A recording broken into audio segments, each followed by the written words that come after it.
People told me I couldn't do a lot of things. I feel like I'm the chosen one. Look at this. We created this. This didn't exist before we were here. All we are is proud and passionate. I love Toronto. I love this team. And we're going to the NBA Finals. Let's go! Nothing matters but winning. Welcome back to episode 61 of Rapzville Weekly. I'm your co-host Gabriel alongside Adam Casucci. And today we have two games to talk about, Milwaukee Bucks versus the Raptors and the Sacramento Kings versus the Raptors, both in which ended up in losses for us. We have a horrible record of 7-12 right now, and we are currently positioned at 12th in the East. It's been very disappointing so far. The past two games, disappointing losses, poor performance from our team, and we're going to have a lot to say about each player. As always, please like and subscribe. And leave your comments down below. We want your opinions as well. Yeah, so first of all, in this episode, we're just going to do a little bit of an overall discussion to start. We're going to change up the formatting a bit.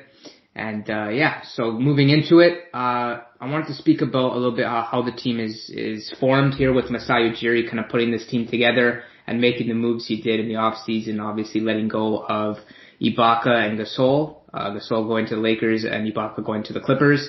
I just wanted to talk how that is just such a big move and a big mistake from Masai.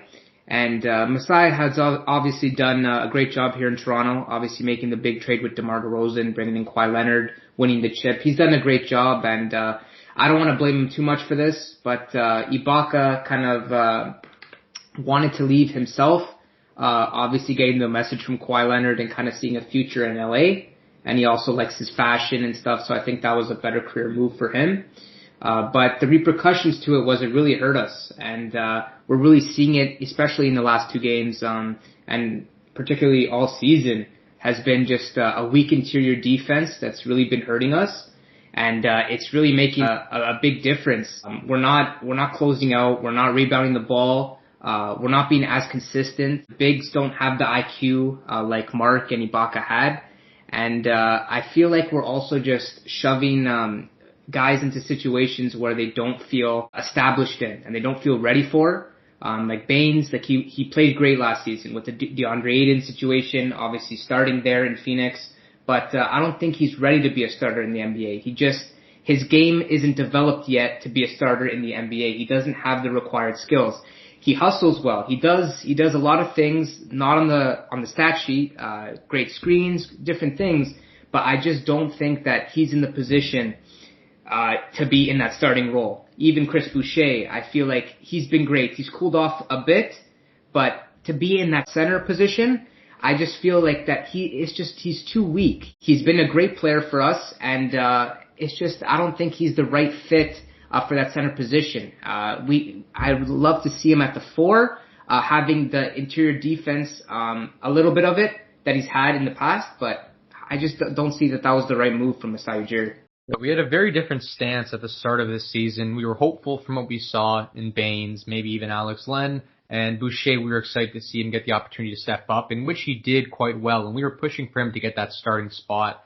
But the past couple of games, he has had a little bit of trouble. Lack of minutes, a couple mistakes on the floor, and it's been evident that we are still in much need of a powerful center, and it's clear just like the way that this team has moved, man. We were a championship team, and it started with losing two of our starters in Kawhi and Danny, and the team took a step down and still had a solid season, played quite well with what we had, and performed decently, but we took a step down. And then after losing Mark and Serge, we took another step down. And that step was dramatic. It was clearly dramatic because losing Serge and Mark, two solid centers, Mark with his IQ and his size being able to be a paint presence, and then having Serge, another shot blocker, athletic, strong, tall, like they're just two big centers. They're powerful in their position and they kind of make a difference. Like Baines has a little bit of characteristics like Mark does in terms of size and athleticism. But we're missing someone like Serge who had it all. He was strong, he was tall, and he was quick. He had length, shot blocking, and that lack of presence is clear, man. We don't have those pick and pop and pick and roll plays we had with Kyle. We don't have the solid defense and the big size on the inside. And this game was clear against guys like Giannis, Brook Lopez, Whiteside, Holmes, Bagley. It was clear that we just are lacking in that area, and there was a problem. I know we also didn't have OG against the Bucks game. That's fair. So we were lacking size in general. So it was hard for Baines to keep up with not only Brook, but also Giannis attacking the glass, Middleton attacking the glass, DiVincenzo. We were just severely outsized in every position. But I think I agree with you, man. Like this season, with losing Mark and Serge, those were just two big pieces that Masai really made a mistake on, letting both of them walk, because now we are just in desperate need for size and strength on the inside. Yeah, another issue I've noticed really is the player consistency and kind of combining it together. I noticed that if Lowry has a good game, Fred VanVleet won't have as such a good game, right? Like, I don't know if it's because of ball possession or the touches they get in the game. Obviously, maybe Lowry gets more possessions, Fred gets less, right?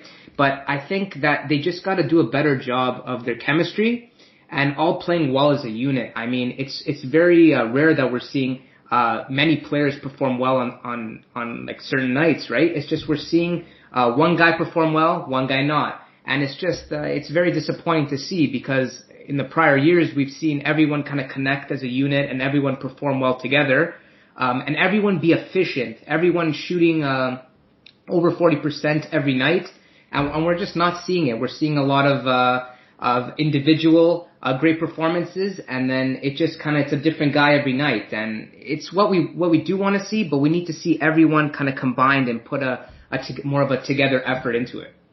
I agree. I feel like every night we've had, a standout player, which is what you need at times. You need a hot hand, someone that's making the shots, but the rest of the team has to perform as well, contribute, do their part, shoot above 50%. Even if you have a hot hand, eventually that guy's going to get doubled, or he's going to get trapped, or there'll be a zone. There'll be something trying to stop him. And the other players have to be able to make their shots at a consistent and a high level. And we just haven't had that. When there's been nights where, let's say OG or Powell have had fantastic nights, the rest of our team, like Kyle Lowry, might be shooting 3 for 15, or Fred 3 for 17. Like, everyone's having an off night at some point, and most of the team is struggling to shoot above 50. I don't know if it's I wouldn't even say it's the quality of looks, because I feel like we're not playing bad basketball. It's just, we're just struggling to make shots. At times our defense is just horrid, and we're just not making runs. And I think, Adam, you can agree, most of these games have felt close. Like, when we're watching them, it's not like our team is playing downright horrible. There's slumps where we don't score, of course. There's huge droughts we talk about. There's parts where our defense feels bad and we're getting outscored. But we're not getting absolutely demolished. It always comes down to, like, a couple small plays. Like, in the Sacramento game, we're doing a good job of making a comeback, but it would be the one important three that was missed, or one bad defensive play, or the Bucks game, Pascal slipping. Like, there's always just one dumb little play that's making, like, a huge difference. And I feel like it's just some of those small things, the small bounces, Golden State game winners. Like, there's small plays that we're just not getting. And I don't know what the reason for that is. No, I totally understand you, Gabe, but I think the solution to that is just having to play a better 3 quarters of the game. Like, that fourth quarter is going to be a difficult one. You're having trouble with it this season and closing out the game. Play a great 3 quarters. Play with intensity. Play with the basketball you know how to play. Get yourself in a better position going into that fourth quarter, so you don't have to always either claw your way back or climb to get a deficit or whatever it is. You must play good in those first 3 quarters, and then in that fourth quarter, you got to find a way, either work on it in practice, find closing plays that will benefit the team, and make sure you come out with the victory at the end of the game. Yeah, I don't know what specifically it is that fourth quarter. It's tend to always be a problem for us, and I agree with you. I think the key is you need to be able to play well in the other 3 quarters. You can't rely on the one. But it seems to always be a quarter where we end up losing it. Like the Bucks game, we had it within one at the end of the third, and then we just got demolished in the fourth. Mind you, the Kings game was quite the opposite. The fourth, we did try sparking a comeback, and we almost had it. But the fourth quarter naturally has been a quarter where we struggle in. And like you said, I think it's about playing the rest of the game strong enough, because these one small little plays shouldn't matter. It just sucks that we have to watch our team get so close, but still just come out with a loss for what seems like every single night.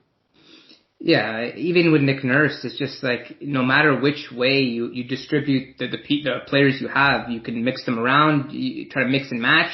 it's not working. No matter which player you put at the center, like it just doesn't work. I don't think the players we have right now are established enough where Nick Nurse is playing them to be a winning team. It's just not going to happen. I really don't think it's going to happen. I think at best we could be a 500 team, making it to the 7th or 8th seed, and that's not where the Raptors culture and fan base wants us to be. We all know we could be better than that. We all know that the players we have on our team are great players. They're good players. I just think we're rushing them too much because of the mistakes we made in the off season. And that's also another thing I want to talk about the Raptors. We did discuss it before, but the Raptors a tendency to be very conservative in the off season, not wanting to make quick moves, taking risks on players. Likes to always take the easy option and always try to re-sign their players and not go for any new looks. So that's also another thing we can kind of discuss. You mentioned it a little bit before, Adam, like putting players in these awkward positions that they're not naturally in. It seems because of the lack of depth in this team and like the problems with the matchups, we're just putting our players in weird situations. I mean, like we saw Watanabe at the 5 for a bit, and he's energetic, he's a good defender, but he's what, 6'9" maybe, and he's an underweight player for his position, his height. So him at the 5 is very risky against all these teams with big, strong centers. And even OG at the 5, we tried like looking for that a couple times, even Pascal, but they aren't Serge or they aren't Mark, man. They can't fill that center against these big, strong teams. Like Giannis is already a hard guard for Pascal, and imagine trying to even do Brook Lopez. Like the size advantages are crazy unless you have someone big enough.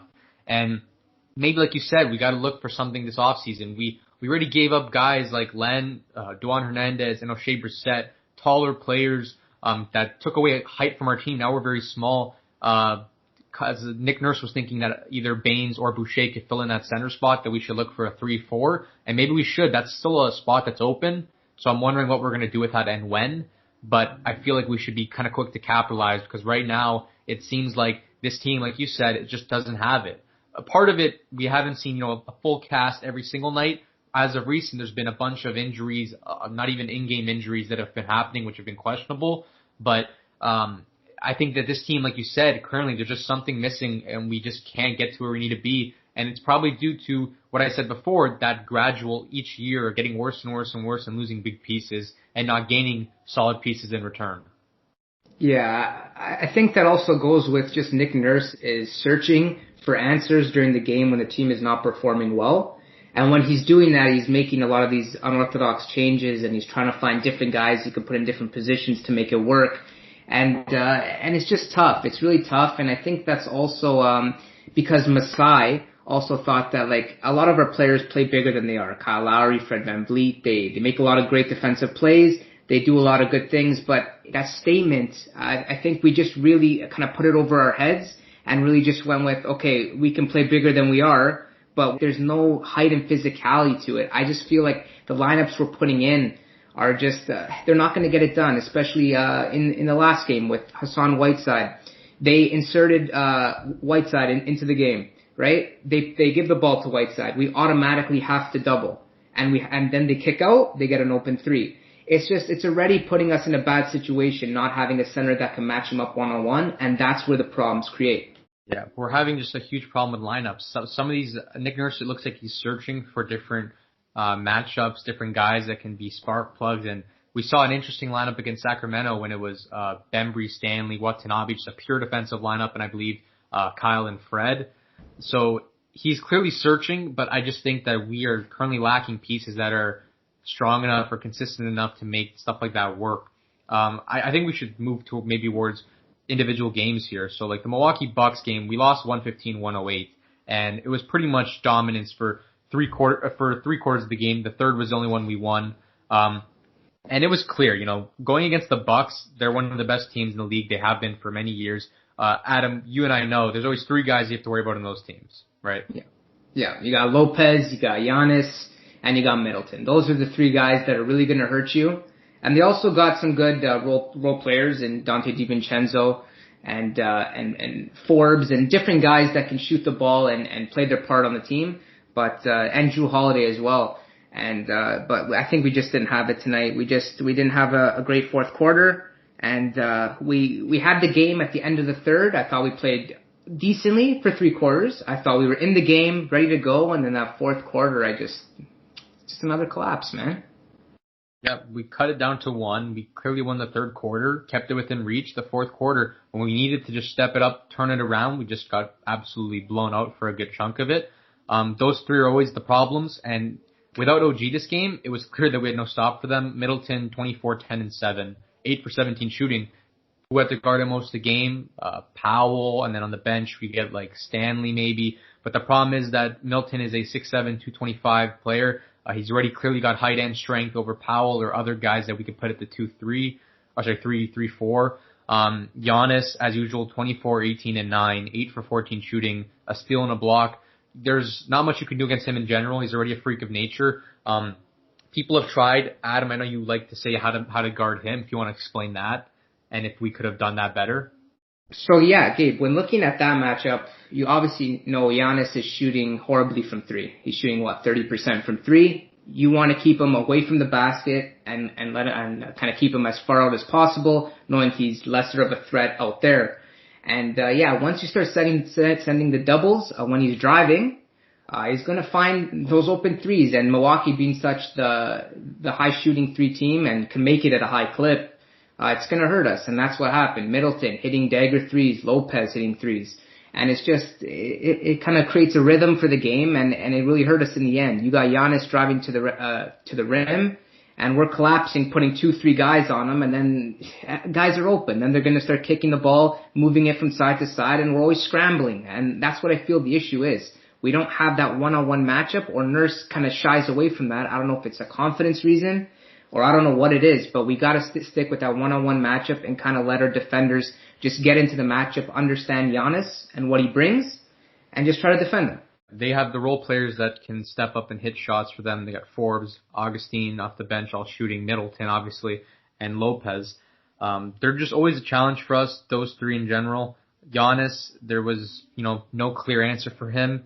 And Brook Lopez finally had 20.7 boards. Another player that's always a problem. He can hit the 3 quite well. He's good on the inside. He's big. He's strong. He's just a solid big. And the problem is we don't have the matchup for him, and it was a problem. When he was on, we had no choice but to put Baines on, and when Baines wasn't on, it was an easy game for Lopez. But yeah, it just seemed like a huge problem. On our team specifically, Baines, he only played 22 minutes. He had 11 points, 6 boards, 2 assists, 5 for 12 from the field. He actually, I think, played decently well. He was trying his best on the inside for the first half, but the problem was that they have so much height that guys like Giannis, who are aggressive and tall and long, guys like Middleton, who's got height advantage, DiVincenzo flying out of nowhere, they have guys that are just keeping plays alive and getting offensive boards, and it didn't look like specifically Baines' fault. It was just other people weren't getting their man. There was 2 plays where Pascal was on Giannis cut back door, dunked it on Baines on an alley-oop attempt, and then another one, Middleton cut back door, I believe. Like, there's 2 plays like that where just like other men are sleeping, and Baines is always on like a 2-on-1 situation. So it was really hard for him, I think, to do that. I thought he was more better this game on the offensive end. His pick and rolls were good, dunking with power. We kind of needed him for his size to clog the paint a little bit. He was the only physical large body we had because Boucher was not cutting it. But sadly he fouled out this game, and the other thing was that he was a little trigger happy from 3. He shot 1 for 7 from 3. Usually doesn't take that many attempts, but they were leaving him open and daring him to shoot it, and he shot, I think, way too many attempts than he usually should have. Kyle, it was a continuation from what we said last game. He wasn't playing good at all. 3 quarters of the game, horrible. A bunch of turnovers as well, 4 turnovers on the night. It was only in that fourth quarter where he decided to wake up and probably hit maybe like 4 threes in that fourth quarter and tried getting some type of a run going. But he was playing horrible for the rest of the game, but he ended with 21, 6, and 3 on 7 for 12 shooting. Fred, man, he had a really, really bad night. One of the off nights you don't see regularly from him. There was a bit of a slump that was forming from like those past couple of games, but this one was by far the worst. 3 for 17 shooting, 2 for 11 from 3. He ended with 10, 5, and 10, so he did play make well, but the shooting was absolutely horrible. But on the other side of it, his defense was absolutely amazing, and he made up well in that sense because he had 4 steals and 3 blocks on the night. For a guard, 3 blocks at like a roughly 6 feet, that's crazy. And he did do well in the defensive end to try helping his team out, but offensively it was a problem when he couldn't make like literally not a shot, especially trying to make a comeback. in the fourth or third. Like, you really needed him there. Pascal, just an average game. You know, we've been saying it all year round. Just we expect more from him, and he just didn't perform like he should be for what he's getting paid. Just an average night and easily outperformed by his counterpart Giannis Antetokounmpo. So yeah, the rest of the guys, you know, not much to say on them because no one did anything, you know, spectacular. Chris Boucher, Adam, he had 10 points, 3 boards in the night, 3 for 9 shooting, 2 blocks. What have you seen from him so far? I guess we can mention the Sacramento game as well. So let me just read you the stats on that game. Boucher had, in 13 minutes, 4 points, 3 boards, 2 for 5 shooting here. We've noticed a decline in his minutes and his production. What do you think the reason for that is? Well, it's pretty simple. It's really just the physicality, and some of it is not his fault. I have to say, the guards have really been horrible with staying in front of their man. And once the opponent guard gets by you, it creates a 2v1 situation, which I did speak to you, Gabe, on the phone about. And when you're in that situation, the center has to step, which either leaves the pass open for an easy dunk, an alley-oop. You can do so many things in that situation. If the center stays put, the guard can just go up for an easy floater. It's very difficult for the center to guard. And I feel like Boucher has been put in a lot of those situations, and he's taken a lot of unnecessary critique for it, and it's really hurting his game time. I think Nurse is really not liking his interior defense of late, but I think you're just putting him in a position really not to succeed at that center position. I really think he's a 4 in this league. Put him at the 4 position, he'll succeed well. Very lanky in that position, at the 4 especially, and I think he'll be good in that position. In that position, I think he'd be a big mismatch in the offensive end. Defense is just about whether or not who he's guarding. It depends if it's a player who likes to stretch the floor a little bit, or if it's more of an inside player. That would be a little thing that would determine how well he would do in that spot. But I think the problem is just like some of these matchups are weird. His skinniness, lack of strength it was definitely a problem in this game against like Giannis and Brook. And then there was no real replacement for that. If you're not playing Baines the necessary minutes, plus Baines fouled out, who else are you going to play? They had Utah on for a bit of the game on Brook and even on Giannis, but just like the inside game is impossible to guard those two guys when they have height and strength and length on you. It's only whether or not you can just kind of keep them to the outside, but they're smart enough to know otherwise. And Stanley only played 13 minutes this game. You'd think without OG, you would put kind of OG's kind of replacement, similar height, similar weight and strength. But we didn't see a lot of him. Adam, do you think any reason for that he only played 13 minutes? No, just Nurse being stubborn again. I don't know. I don't know what these matchups are. He's putting up here. It's Giannis is a very physical player. You know he's going to want to get to the inside, and Stanley is probably the best option on our team to match that with the same amount of speed as Giannis, right? So I don't know. I really disagree with that decision. I think Nurse just kind of looked past Stanley in that regard, and I think that's a mistake. It's just a singular mistake by Nurse. I know you mentioned it in the game because it frankly doesn't make sense. He only had one personal foul, wasn't foul trouble, 1 turnover. That's better than the rest of our team for the most part. Shot 2 for 4 from the field. It's not like he had a horrible performance in any which way, and we desperately needed the big body. And I guess I don't know if it was in terms of producing offense. I'm not sure what the reasoning was on that. Anyways, on to Sacramento, because this one frankly bothered me even more because we're versing a team that was having a worse record than us at the time, I believe. I don't know, roughly similar record. Sorry, 7-10. We were 7-11. And we ended up losing this one 126-124. So what happened was the first quarter we got absolutely blown out. The second we kind of just stayed about even. Third as well we were losing, and in the fourth quarter we tried making a bit of the comeback but fell short. This game was tough to watch just because I really thought that this is a game we desperately needed to win, and I don't know how we were losing for most of the part. I told Adam, if we lost this game, my head was going to start hurting. Everyone just kind of had a below average game besides Pascal and Fred. And it's like it feels like the same things every game. It's the same thing about, the defense not playing well, people not stepping up and making shots, these random injuries that are occurring. Powell had a thigh contusion. He was out, and OG was out yet again. So we were missing 2 of our solid pieces on this team, and we were just stuck in the slumps. Kyle Lowry had one of these other inefficient, horrible night, 7 for 17 shooting. Yet again, he kind of woke up a little bit in the fourth, but besides that, the rest of the game wasn't good and he didn't shoot well. 2 for 8 from 3. He felt like he was never making them when it mattered, although he had 17 points on the night. And 4 turnovers. That was huge for me. I feel like he was making a bunch of stupid turnovers, bad passes. He was throwing it out of bounds, pick and rolls that they weren't going. Like, it was a lot of just big mistakes from him, and it was definitely costly. And the biggest thing is that as our leader, captain, someone that everyone's talking about, as a top player, and he just got 10,000 points for the Raptors. People arguing with us on YouTube saying that it was just his injury and that he's fine. But yet he's been having consistently now 4 or 5 bad games in a row. And there seems to be no answer. Yet again, he gets ejected. I'm going to start calling him the ejection machine or the technical machine because it seems like every game's getting a tech. Talking back to the refs is one thing. He does it quite a bit. The first one was probably warranted. The second one, no one knows what happened. The refs aren't saying what the reason was. They're not saying what he said to the ref. I believe it was the female referee that he said something to. He probably did say something with his temper and the rate that he gets technicals at. I wouldn't be surprised what he said, but I'm curious what it was, and it's weird that they're not disclosing it on what he could have possibly said, especially because in 4 seconds left in a game, how are you calling a technical that late, ejecting our star player, giving them an extra free throw, and totally swinging the chances of somehow miraculously coming away with it? It just seems like an unnecessary and just weird call from the referee that there has to be a valid reason, and we want to hear the reason as fans, and we just didn't get that.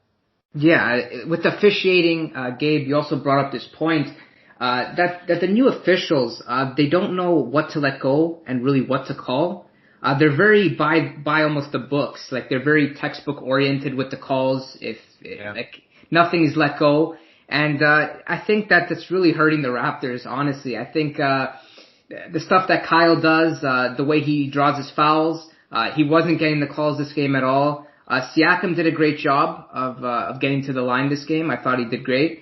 But other than that, I think just the team's not really getting along with the refs. Like, just early in games, Nick's always arguing with the refs on calls. Lowry's always complaining. And I think that in a ref's head, it kind of piles, it snowballs. And then at the end of the game, you really don't get the benefit of the doubt on those 50-50 ones. So it hurts you in the end. Yeah, simple as that. It's just the refs, I think, like this ref specifically, that female ref, we have to go check her out after, and it says please. It says 2018 that she became an official ref for the NBA, so 2 years of experience. I think what you said is true. I think it's a lot of, they're going by the textbook. When they see a hit, they're a slap, because she was calling a lot of the calls of the night. When there was an odd play, an extended arm, a little tap on an inbounds play, they were getting calls, and some of those stuff are stuff you can easily let by, and you don't want to be calling a million fouls and teams get into the bonus early, which we actually did this game. There was a couple times, 5 minutes before the quarter ends, we're already in the bonus. I feel like she specifically was calling a lot of just stuff that you can let by quite easily. As a veteran ref, you know what to let go with, and she was calling a lot of them, and I think that led to Kyle's frustration. He was talking to her most of the night, and he definitely probably said something at the end about the type of call she was making. Yeah, and just to add on that the new officials, they also they don't know too much about the players. I feel like the veteran officials, they know which players are looking for fouls and what they're gonna do, and they know if it's a foul or not, basically, by what the player is doing on the court. And the new officials just don't kind of comprehend that term and kind of don't look for what the player's looking for. And I think that's why there's that misinterpretation of the calls. Yeah, I agree. That makes sense.